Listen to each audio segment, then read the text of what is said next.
अस्सलामुअलैकुम। बिस्मिल्लाहिर्रहमानिर्रहीम। प्यारे दोस्तों, एक मासूम बच्चा जो माँ की कब्र से लिपट कर रो रहा था। बच्चे के रोने पर माँ कब्र से बाहर निकल आई। बच्चा जब माँ की कब्र पर रो रहा था तो माँ की रूह कब्र से बाहर निकल आई। माँ क्या होती है और जब उसकी औलाद को तकलीफ पहुँचती है तो उस पर क्या बीतती है, आज का यह हैरत अंगेज वाक्य सुनकर आपका ईमान ताजा हो जाएगा। माँ से मोहब्बत करने वाले इस वाक्य को आखिर तक जरूर सुनिएगा। यह वाक्य है भारत के एक गांव का। इस गांव में एक गरीब औरत और उसका शौहर अपने एक बेटे के साथ रहते थे। प्यारे दोस्तों, यह वाक्य इस औरत का है। वह औरत बहुत ही नेक और परहेजगार थी। उस औरत का नाम जैनब था। जैनब के घर में हर वह खुशी थी जो वो चाहती थी, लेकिन अल्लाह ने एक खुशी से उसे महरूम रखा था। वह खुशी थी औलाद की। इन दोनों मियाँ बीवी की कोई औलाद नहीं थी। शादी को 5 साल गुजर गए थे। लोग जैनब को तरह तरह की बातें सुनाते और ताने देते कि तुम बांझ हो, औलाद पैदा नहीं कर सकती। इसके शौहर को कहते कि तुम दूसरी शादी कर लो, 5 साल हो गए हैं, तेरी इस बीवी ने तुझे औलाद की खुशी ना दी। जैनब जब लोगों की यह बातें सुनती तो दिल ही दिल में रोने लग जाती। वो अल्लाह से दुआ करती कि या अल्लाह, मेरा ईमान तुझ पर है, अगर तू मेरी दुआ नहीं सुनेगा तो कौन सुनेगा। यह ताने, यह लोगों की बातें मेरा दिल तोड़ रही हैं। अगर मेरी किस्मत में औलाद तूने नहीं लिखी तो मुझे नहीं पता, तू मेरी किस्मत में औलाद लिख दे, क्योंकि तू दुआ मांगने वालों की दुआ कबूल करता है। इसी तरह कुछ ही दिन गुजरे थे। अल्लाह ताला ने जैनब के तवक्कुल का इनाम उसे दे दिया। एक दिन जैनब की तबीयत खराब हुई। जब उसका शौहर उसे डॉक्टर के पास लेकर गया तो डॉक्टर ने बताया कि तुम्हारी बीवी मां बनने वाली है। यह बात सुनकर दोनों मियाँ बीवी खुशी से फूले न समाये। जैनब ने अल्लाह का शुक्र अदा किया। अब वह दोनों बहुत खुश रहने लगे। जो लोग उन्हें ताने देते थे, अब वही लोग उनकी तारीफें कर रहे थे कि अल्लाह ने इसके तवक्कुल का इनाम उसे दे दिया। यह सब्र करती रही और लोगों की बातें सहती रही। जैनब बहुत खुश थी, उसका शौहर भी उससे बहुत खुश था। आखिर का वह दिन भी आ गया जिस दिन जैनब ने एक प्यारे से बेटे को जन्म दिया। जब जैनब ने बेटे को पैदा किया तो खुदा का करना ऐसा हुआ कि जैनब की तबीयत बच्चे की पैदाइश के दौरान अचानक से बहुत बिगड़ गई। इस दर्द के साथ वह इस दुनिया से चली गई। जैनब वफात पा चुकी थी। उसका शौहर एक तरफ खुशी देखकर और दूसरी तरफ अपनी बीवी की जुदाई देखकर बहुत परेशान था। वह अंदर से टूट चुका था। एक तरफ अल्लाह ने उसे बेटे की खुशी दी, दूसरी तरफ उसकी बीवी उसे छोड़कर चली गई। वह अपने बेटे को कभी न देख सकी जिस औलाद को पाने के लिए वह तड़प रही थी। आखिरी वक्त में अपने बच्चे का चेहरा भी न देख सकी। अब मैं क्या करूंगा, इसके बगैर मैं अपने बच्चे को कैसे पालूंगा। वह बहुत रोने लगा क्योंकि उसे अपनी बीवी से बेइंतहा मोहब्बत थी। वो कहने लगा कि तू मुझे छोड़कर मत जा, मैं तेरे बेटे की परवरिश तेरे बगैर कैसे करूंगा। लेकिन क्या हो सकता है, आजमाइश बहुत बड़ी थी। अल्लाह ताला ने उसे हौसला दे दिया और वह सब्र कर गया। वह अपने बच्चे का ख्याल खुद रखने लगा। जैनब की ख्वाहिश थी कि उसके बेटे का नाम अली हो, तो उसने अपनी बीवी की ख्वाहिश पर अपने बेटे का नाम अली रखा। ऐसे ही दिन गुजरते गए और अली थोड़ा बड़ा होता गया। उसका बाप उसकी अच्छी तरह परवरिश कर रहा था। उसे माँ की कमी कभी महसूस न होने दी। उसे अच्छे स्कूल में दाखिल करवा दिया। अब वह अपने बेटे की माँ भी थी और बाप भी था। अली को कभी भी इस बात का एहसास नहीं हुआ था कि उसकी माँ नहीं है, क्योंकि बाप ने उसे हर वह चीज लाकर दी थी जो वह मुंह से निकालता था। उसका बाप उसे फौरन पूरा करता, हमेशा खुश रखता। उसे माँ की कभी कमी महसूस न होती। उसका बाप उसकी आंख में कभी आंसू न आने देता, क्योंकि वह अपने बेटे से बेइंतहा मोहब्बत करता था। लोग उसकी तारीफें करते कि बीवी के मरने के बाद वह अपने बेटे की कितनी अच्छी तरह से परवरिश कर रहा है। वह खुश थे, उनकी जिंदगी बहुत अच्छे से गुजर रही थी। लेकिन कभी कभी उसे अपनी बीवी का ख्याल बहुत आता था तो वह रोने लगता। वह अपने बेटे के सामने तो ना रोता। इस तरह 4 साल गुजर गए। लोग अब उससे कह रहे थे कि तुम दूसरी शादी कर लो, तुम्हारा बच्चा बड़ा हो रहा है, उसका ख्याल कौन रखेगा। तुम्हारी भी अभी उम्र इतनी नहीं, तुम भी जवान हो। और वैसे भी जब तुम काम पर चले जाते हो तुम्हारा बच्चा घर में अकेला रहता है। जब तुम काम पर चले जाते हो तुम्हारा बच्चा घर में अकेला रहता है। किसी घर वाले को घर में लाओ जो तुम्हारा घर चलाए, तुम्हारे बच्चे का ख्याल रखे, उसे माँ की कभी कमी महसूस न होने दे। वो उनकी बात मानकर एक खूबसूरत लड़की से निकाह कर लेता है। लड़की भी बहुत खूबसूरत थी। तस्लीम ने भी यह फैसला कर लिया कि शादी हो जाएगी तो बच्चे का भी ख्याल मेरी दूसरी बीवी अच्छी तरह से रखेगी।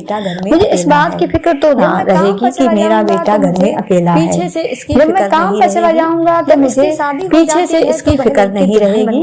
जब इसकी शादी हो जाती है तो वह लड़की दुल्हन बनकर उसके घर में आती है। वह शादी की पहली रात अपनी बीवी को कहता है कि यह मेरा बेटा है, इसका नाम अली है। इसकी माँ जब इसकी परवरिश कर रहा हुई थी तब से मैं ही इसकी परवरिश कर रहा हूँ। इसकी पैदाइश वाले दिन ही इसकी माँ फौत हो चुकी थी। इसने अपनी माँ को आज तक नहीं देखा। मेरे बच्चे ने कभी भी माँ का प्यार नहीं देखा, तुम इसको माँ का प्यार देना। मैंने शादी इसलिए तुम्हारे साथ की है ताकि तुम मेरे बच्चे को अपना बच्चा समझो और इसका अच्छी तरह से ख्याल रखो।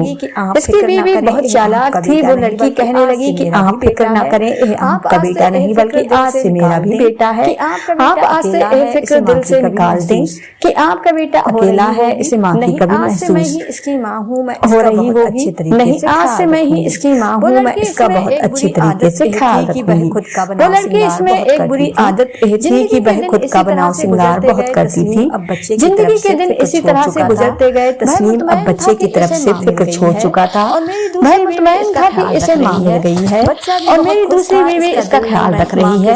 बच्चा भी बहुत खुश था। इसका दिल नहीं माँ के साथ लग गया था। लेकिन यह औरत अब बच्चे से चिढ़ने लगी थी क्योंकि वह इससे हसद करने लगी थी, क्योंकि अब वह एक बच्चे की माँ बनने वाली थी और सोचती थी कि इसका बाप इससे कितनी मोहब्बत करता है। अगर मेरा बच्चा पैदा होगा तो इससे इतनी मोहब्बत नहीं करेगा। औरत अब हसद करने लगी थी। वह अपनी सौतेली माँ का रूप दिखा रही थी और बच्चे को बुरी नजरों से देखती, खा जाने वाली नजरों से देखती। जब कभी तो आराम तस्लीम काम पर होता तो घर में जब कभी तो तस्लीम काम पर होता तो घर में बसा औकात उसे डांट रहती और कहती कि मैं तेरी माँ नहीं हूँ, समझ नहीं आती तुझे। अब घर के काम तू खुद करेगा, मैं तुझे और नहीं खिला सकती। तेरे बाप के सामने तो मैं तुझसे प्यार करती हूँ, लेकिन जब वह चला जाएगा तो मैं तेरे साथ यही बुरा सलूक करूंगी, क्योंकि तू मेरा बच्चा नहीं है। मैं तुझसे मोहब्बत कैसे कर सकती हूँ? मेरे होने वाला बच्चा ही मेरा असल बच्चा है और मैं इसी से मोहब्बत करूंगी। इसके दुनिया में आने तक मैं तुझे इस घर से निकलवा कर रहूंगी ताकि तेरा बाप सिर्फ और सिर्फ बच्चे से ही मोहब्बत करे। वह औरत अब इस बच्चे से जलने लगी थी। उसे बहुत बड़े बड़े काम करवाने लगी जो वह नन्ही सी जान न कर सकता। वह बच्चा हर वक्त रोने लगता था। अब उसे अपनी माँ की कमी महसूस होने लगी थी, क्योंकि वक्त के साथ साथ बच्चा बड़ा होने लगा था और उसे हर चीज की समझ आने लगी थी कि यह मेरी सगी माँ नहीं है, क्योंकि तस्लीम भी अपने बेटे को अब इसकी असली माँ की कब्र पर ले जाने लगा था और बताता था कि यह तुम्हारी अम्मी है। अपने बेटे को भी डर के मारे न कहता। एक दिन इसकी माँ ने इसे बहुत जुल्म बाप के पास वाला काम करवाया तो वह रोता हुआ अपने बाप के पास आया और कहा कि अब्बा सौतेली माँ मुझ पर बहुत जुल्म करती है, बारी बारी काम करवाती है, मुझे मारती रहती है। स्कूल से आने के बाद वो मुझे खाना तक नहीं देती और कहती है कि अगर तूने बाप को बताया तो मैं तुझे जान से मार दूंगी।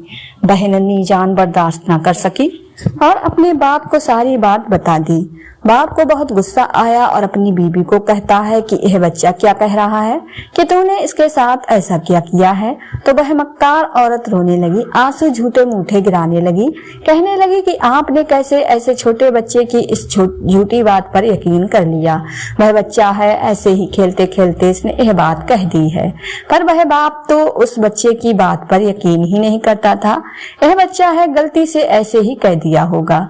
तस्लीम ने भी अपनी बीवी की बात पर यकीन कर लिया। बाप के जाने के बाद वह औरत कहने लगी, तेरी इतनी हिम्मत कि तूने अपने बाप को मेरी शिकायत लगा दी। जा निकल जा, दफा हो जा मेरे घर से। वह जालिम औरत इस मासूम बच्चे को मारने लगती है, जुल्म करने लगती है कि चल निकल जा और वापस कभी मत ना आ। अगर तू वापस आया तो मैं तुझे जान से मार दूंगी। वह बच्चा था, डर गया, रोने लगा, कहने लगा कि अम्मा ऐसा मत कहो, ऐसा मत करो, मेरे साथ मैं कहाँ जाऊंगा, मुझे डर लगता है। वह औरत कहने लगी, मैं तुम्हारी माँ नहीं हूँ, सुना तूने, तुझे समझ क्यों नहीं आती, मैं तेरी सौतेली माँ हूँ, सगी माँ नहीं। चल निकल जा यहाँ से, इस घर में अब तेरे लिए कोई जगह नहीं, इस घर में सिर्फ मेरा बच्चा रहेगा, तू नहीं। वह मासूम बच्चा था, वह डर के मारे घर छोड़कर निकल गया और भूखा कई दिन तक भटकता रहा। गलियों से कोड़ों से बचा खुचा खाना उठाकर खाता रहा। उसकी जिंदगी अब वीरान हो चुकी थी। वह बच्चा भिखारी बन चुका था। वह कबाड़ इकट्ठा करके बेचने लगा। इधर दूसरी तरफ जब तस्लीम घर आया तो उसकी बीवी रो रही थी। वह मक्कार औरत ड्रामेबाजी कर रही थी। वह बीवी से रोने की वजह पूछता है कि क्या हुआ है, मैं क्यों रो रही हूँ, और अली कहाँ पर है। वह कहने लगी कि हम लुट गए, बर्बाद हो गए, मेरे बच्चे अली को किसी ने अगवा कर लिया है। मैं सो रही थी और वह बच्चा बाहर खेल रहा था। जब मैं बाहर निकली तो कोई उसे अगवा करके ले जा चुका था। मैं क्या करूं, लाख कोशिश की उसे ढूंढने की, लेकिन वह मुझे कहीं ना मिला। सिर्फ अपनी बीवी की मक्कारी न समझ सका। वह बीवी के मुंह पर झूठे आंसू देखकर पिघल गया। वह कहने लगा, क्या सच में मेरा बेटा अगवा हो चुका है। इसकी बीवी झूठ मूठ का रोना शुरू हो जाती है और वह बहुत परेशान हुआ कि मेरा बच्चा कहाँ चला गया, किसका कम वक्त ने उसको अगवा कर लिया है। उसके तो पैरों के नीचे से जमीन ही निकल गई। वह बीवी को कहने लगा कि चलो आओ मेरे साथ, हम अपने बच्चे को ढूंढते हैं, अल्लाह करेगा मिल जाएगा। मेरी तो दुनिया ही उजड़ गई, मैं क्या करूंगा, इसके बगैर मैं तो मर जाऊंगा। इस चालाक औरत के साथ वह उसे गलियों में तलाश करने लगा। बहुत कोशिश करने के बाद भी बच्चा ना मिला, क्योंकि बच्चा कहीं चला गया था। वह मासूम बच्चा यूं ही दर बदर भटकता रहा। वह अली अब माँ की याद में रोता रहा। उसे अब अपनी माँ की याद आ रही थी कि ऐ मेरी माँ, अगर तू इस दुनिया में होती तो आज मैं ऐसे दर बदर ना फिरता। क्योंकि अब वह बड़ा हो चुका था और उसे बहुत कुछ समझ भी आ चुका था। एक दिन उसने सोचा कि मैं अपनी माँ की कब्र पर जाता हूँ और उसे सारा हाल बताता हूँ।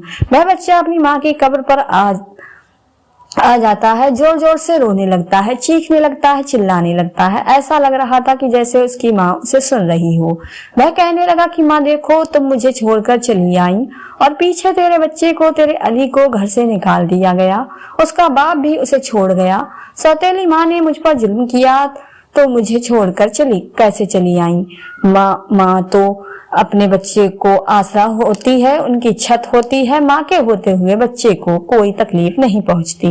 एक तू है जो यहाँ आकर सो चुकी है। तेरा बच्चा दर्द से चूर है। मैं भूखा हूँ, कई दिनों से मैंने कुछ नहीं खाया। यह सब कुछ सुनकर बच्चे की माँ की रूह तड़पती उठती है। इस बच्चे की माँ की रूह आ जाती है। अल्लाह का करना ऐसा होता है कि वह कब्र से बाहर निकल आती है। वह अपने बच्चे की तरफ देखकर बाहर आ जाती है। बच्चा जब माँ को अपनी आंखों के सामने देखता है तो वह खुशी से झूम उठता है।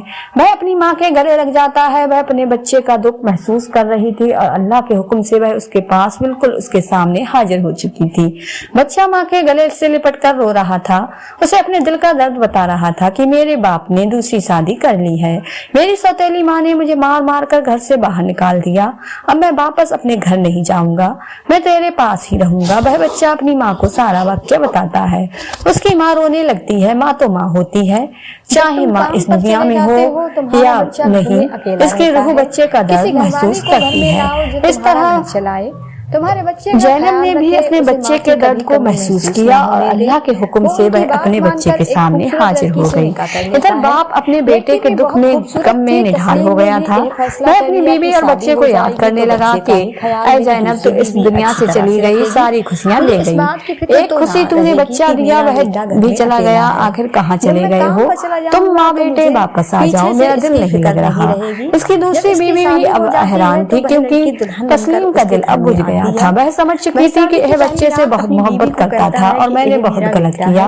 वह कहने लगी कि आप इस तरह उदास न हो, हमारा नया बच्चा इस दुनिया में आने वाला है, वह भी तो आपकी औलाद होगी, आप इससे भी प्यार कीजिएगा। लेकिन किसी भी बात का आज तक नहीं देखा। तस्लीम पर कोई फर्क नहीं पड़ा, उसे कोई खुशी महसूस नहीं होती थी। वह हर वक्त अब रोता रहता। उसने काम पर भी जाना छोड़ दिया। वह हर वक्त अपने बच्चे और बीबी की याद में रोता रहता।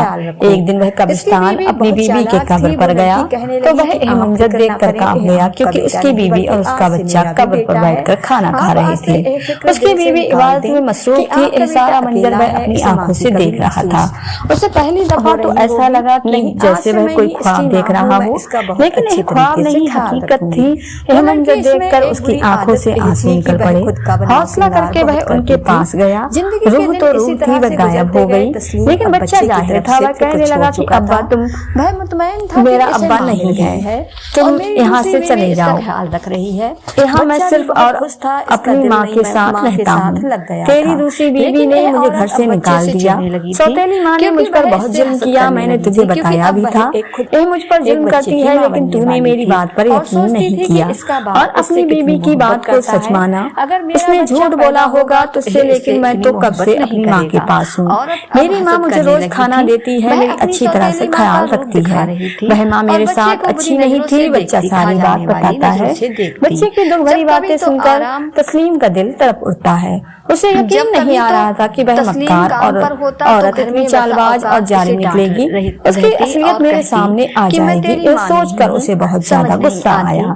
वह भागकर अपने बेटे को साथ लेकर आता है और अपनी बीवी से कहता है, ऐ चालाक मक्कार औरत, तुझे शर्म नहीं आती? कितनी पत्थर दिल है तू, तूने मेरे बच्चे पर इतना जुल्म किया, तुझे शर्म नहीं आई? तू भी माँ बनने वाली है, ये नहीं सोचा कि यह तेरा बच्चा तो नहीं, लेकिन किसी का तो बच्चा है। यह तो मेरा खून है, तूने ऐसा क्यों किया? तो इस घर में अब नहीं रहेगी।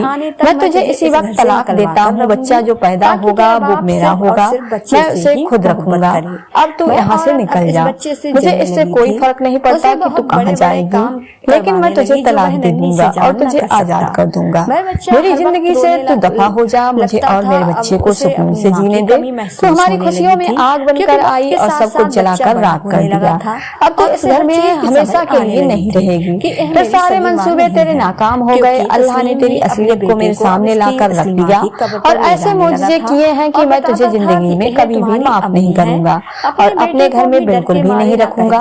तस्लीम उसे तलाक देकर घर से निकालने ही वाला था कि वह उसके पांव में पड़ गई और जोर जोर से रोने लगी, माफी मांगने लगी, कहने लगी कि मैं मानती हूँ कि मैंने इस बच्चे पर बहुत जुल्म किया, खुदा के लिए मुझे माफ कर दीजिए। न जाने मुझे क्या हो गया था, मैं अपने बच्चे की मोहब्बत के लालच में आ गई थी। मुझे लगता था कि मेरा बच्चा हो जाएगा तो आप अली से ज्यादा उससे मोहब्बत नहीं करेंगे और सारी मोहब्बत सिर्फ अली के लिए ही है। मैंने इसलिए आपके बच्चे पर जुल्म किए और इसे घर से भी निकाला, लेकिन मैं आपसे वादा करती हूँ कि पहली गलती को तो अल्लाह भी माफ कर देता है। अब मुझसे कोई गलती नहीं होगी, आप मुझे माफ कर दीजिए, मुझे तलाक मत दे। मैं वादा करती हूँ कि मैं अली को माँ से बढ़कर प्यार करूंगी। तस्लीम को इसकी बातों पर यकीन नहीं हो रहा था, लेकिन जब अली ने अपने बाप को कहा कि अब्बू इस अम्मी को एक मौका देकर देखिए, क्या पता यह सच कह रही हो, इन्हें माफ कर दीजिए। अली के कहने पर तस्लीम ने अपनी दूसरी बीवी को एक मौका देने पर राजी हो जाता है और इसे माफ कर देता है। अली की दूसरी माँ अब इसकी उम्मीदों पर पूरा उतरती है। वह सच में अली को बहुत प्यार और दुलार और माँ का प्यार देती है, जिसे देखकर तस्लीम भी खुश होता है और वह अपने बच्चे अली के साथ हंसी खुशी जिंदगी गुजारने लगा। वह पुराने दुख भूल गया, उसका बच्चा भी अब जिंदगी की नई खुशियों में चला गया था। माँ तो माँ होती है, अगर माँ जिंदा है तो अपने बच्चे पर कभी भी आंच नहीं आने देती। अगर वह इस दुनिया से चली गई है तो दुनिया में उसके बच्चों पर जुल्म हो रहा हो और वह तकलीफों में है तो माँ की रूह यह सारा मंजर देखकर महसूस करती है। वह महसूस करती है कि इसका बच्चा तकलीफ में है, इसलिए तो अल्लाह ताला ने माँ के कदमों के तले जन्नत रखी है। इतना बड़ा मकाम माँ को हासिल है। वह लोग खुशकिस्मत हैं जिनके घर में माँ का साया कायम है। माँ जिस घर में होती है वह घर हरा भरा रहता है और जिस घर से माँ रुखसत हो जाती है वह घर वीरान हो जाता है। इस घर के रौनक खत्म हो जाती है, क्योंकि सारी रौनक तो माँ के दम से ही है। अल्लाह ताला सबकी माओ को सलामत रखे और सेहत वाली लंबी जिंदगी अता फरमाए और माँ का साया हमारे सरों पर कायम रखे और तमाम औलाद को वालिदैन की नाफरमानी करने से बचाए। आमीन या रब्बुल आलमीन। प्यारे दोस्तों, उम्मीद करते हैं कि यह वाकया आप लोगों को पसंद आया होगा। पसंद आया हो तो वीडियो को लाइक, शेयर और चैनल को सब्सक्राइब जरूर कर लीजिएगा और कमेंट बॉक्स में अपनी कीमती राय का इजहार जरूर कीजिएगा। मिलते हैं एक नई वीडियो के साथ। दुआ में हमेशा याद रखें। अल्लाह हाफिज।